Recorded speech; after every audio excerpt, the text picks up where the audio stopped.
Fine, I'll stop playing Red Dead Redemption 2 for 5 minutes so I can tell you about a movie.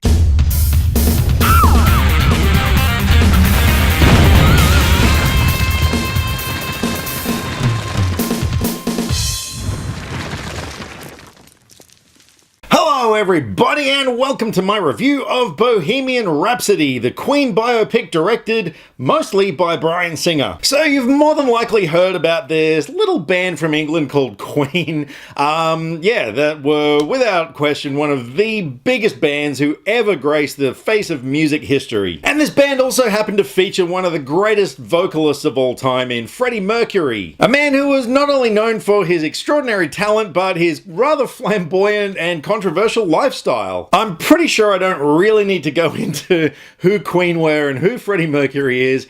Everybody knows who these people were, and that's just a testament to the legacy that this band left behind and just how massive they were. But I've got to say, I've never been a huge Queen fan. I do respect that their music is extraordinary. I do respect that they were one of the biggest bands who ever lived and were hugely influential, etc. But it was just something about their music that never really grabbed me, and I think it might have been for that reason that I found this movie a little bit underwhelming. So Rami Malek plays Freddie Mercury in this film, and look, I gotta hand it to the guy. I mean, that is quite a character, well, you know, not really a character, but a living person to try and portray, and he did an amazing job. I definitely believed in his performance. I thought all the rest of the band were really great. The guy who played Brian May, who, I don't know, my phone's downstairs, I'm not going to run down and grab it, but I really liked his performance.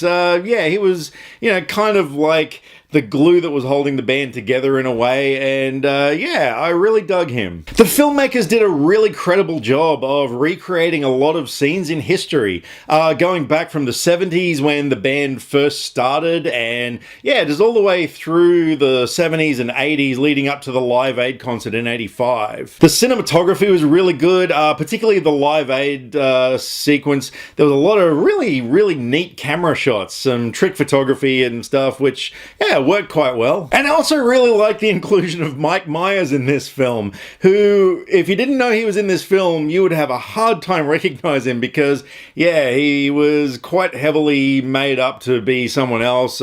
Jim Foster, I think his name was, head of EMI Records. But I really dug that there was one little bit of meta humor in there where he was telling the band about how Bohemian Rhapsody is the kind of song that's never going to have teenagers playing it in their car and banging their heads to it. I think we'll go with a little Bohemian Rhapsody, gentlemen. Good call.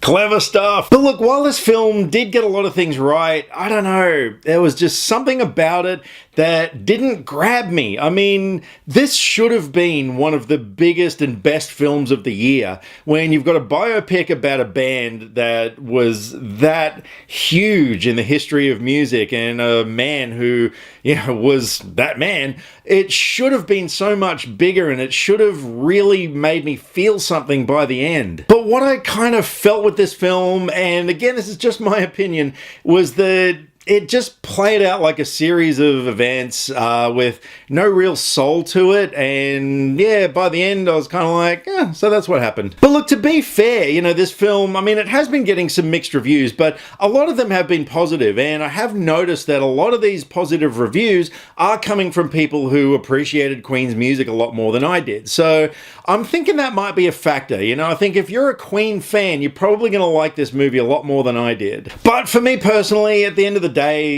look, it's not the sort of film I would think you'd need to see on the big screen. And I just really wanted to feel so much more from it. I kind of get the impression that it might have had something to do with the fact that Bryan Singer actually left the production when there was only 2 weeks of principal photography left. And he was replaced by a guy named Dexter Fletcher, who came in and finished everything off but was uncredited. So I don't know, maybe there was some conflict there. Maybe there was a bit of a mess in the post-production process.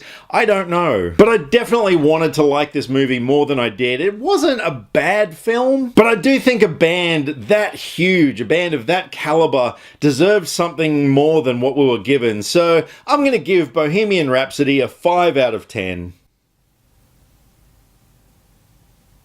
So, you know, taking that into account, yeah, I mean, I guess the movie was just kind of average for me. Like, I didn't dislike it, but I definitely didn't love it the way that I really thought I should have. So, over to you guys. I would love to know what you thought of Bohemian Rhapsody. Yeah, I mean, this is another film that seems to be dividing audiences. We seem to be getting a lot of those lately. So, yeah, I'd love to know what you thought of it. And again, please be gentle because, yeah, like I said, I mean, if you love the film, if this is the best movie you've seen this year, that is totally cool, and I totally get it.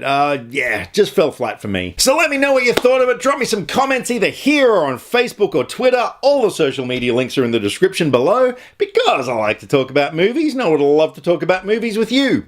Catch you next time. Click subscribe to stay up to date with all the latest movie reviews. Skynet will be taking over any day now, so what have you got to lose? Nyah.